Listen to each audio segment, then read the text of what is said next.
Welcome back to Decoded, where we get to dig in, reveal, uncover, and decode. And I'm so excited because I have a good friend and an expert in a particular field of social media, Ms. Donnetta Campbell. She happens to be the CEO and founder of TheSocialArchitects, which is a group of social media advisors for titans of industry and business leaders.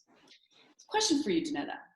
Why in the world do business leaders need to have these chats to engage online, have peer-to-peer conversations? What's that all about? Well, especially in today's world, it's crazy out there, right? Everything's turned upside down. We've lost our ability to network. Live events are now going virtual. We're losing that human touch.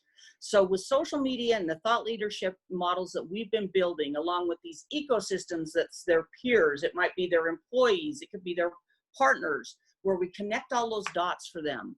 And then we use hashtags to drive into certain categories that match topics. And these leaders can share point of view. They can share how to save the world. They can talk about company culture. They can roll out a new concept. They can share best practices, trends, and it gives them a touch point on a global scale to 100 people, 1,000 people, 10 people, but very targeted or by category, by industry. And with the leaders we work with, it's just amazing to see what it lights up, how it lights up partners, how it drives in business, how it helps with all kinds of different challenges that we're facing, especially right now. That human touch point and that personal touch is really crucial because employees are isolated, partners are isolated, your customers are isolated. How do you bridge to them? Social thought leadership doesn't get much better. Right. So you're basically giving people a huge stage to have a personal touch. While she is a business leader and she advises industry titans, she also happens to have a farm, particularly a chicken farm. So I want to understand, I mean, this is what decoding is all about. What in the world are you doing with a bunch of chickens? Talk to us about that.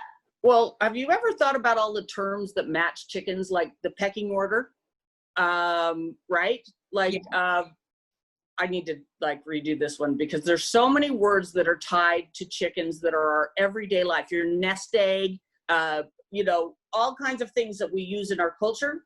For me, watching the chickens interact, and I have really cute little silky chickens, so they look like furry little glamour movie star chickens, is kind of just looking at how the pecking order works and how comical things can be, even though they're incredibly serious for them at the time, and just kind of a light way to get through this incredibly weird time in our world. So for me, I sit with my iPad, I work on my accounts, and I sit out there with the chickens and the girls and just kind of enjoy the day. And so building my nest egg. Yeah. You're building your nest egg as you're watching. Yes. The nest. So what does it do for you? Like, how do you feel when you're playing with these chickens? It's kind of like meditation in the sense that it just simplifies everything. It's a chaotic but expected environment that's fun, silly, intense, crazy, but relaxing. It's just very relaxing for me. I don't know why. So usually when I'm pinging you about something, you're with the chickens. Can you be disturbed while you're with the chickens, or is this like a time where you have to relax and sit back and just, be by yourself? I just built what my kids are calling Jurassic Park back there, where I've got now a pond, a couple of ducks thrown into the mix with a little waterfall, and my table all set up that I could work out there when I'm working online on client accounts. So I can be disturbed. I do sometimes my phone calls out there if it's somebody that I'm close to. But it's just a really fun, amusing environment. And sometimes when my group of great, talented people have a hard day, I send them a funny chicken video to help them get through maybe something that's just been a 12-hour full court press and they're ready to cry, and make them all laugh. And do the chickens have names? Oh yeah, they all have names. Some of the housewives are on there. Oh, we have Erica Jane. Erica Jane stomps around all of the time. We have Phyllis Diller for Polish hens with the wild hair that looks like Phyllis Diller's. We have Fluffer Nutters for the ones that have crazy hair that goes all over the place. And I'll send you a picture to add to this video so you understand.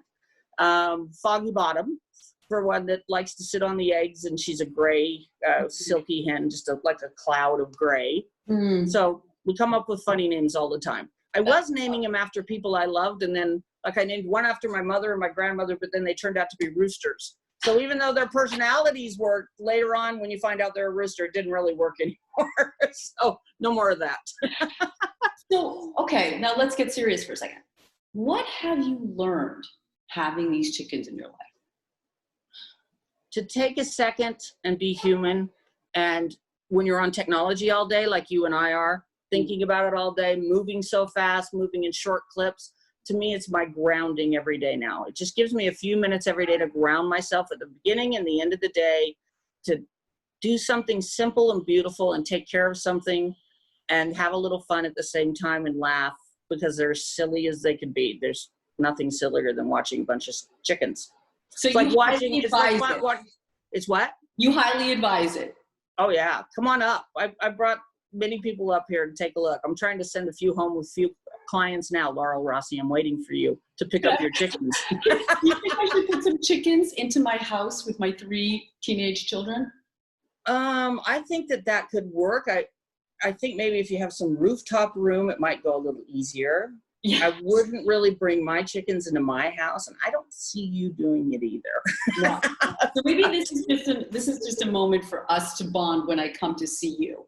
Yes. Okay. Yes. Well, I look forward to some videos, some pictures of all of your crazy chicken characters. And you know what? To the rest of you, find your ways, no matter how crazy, to decompress and connect with yourself and be more human.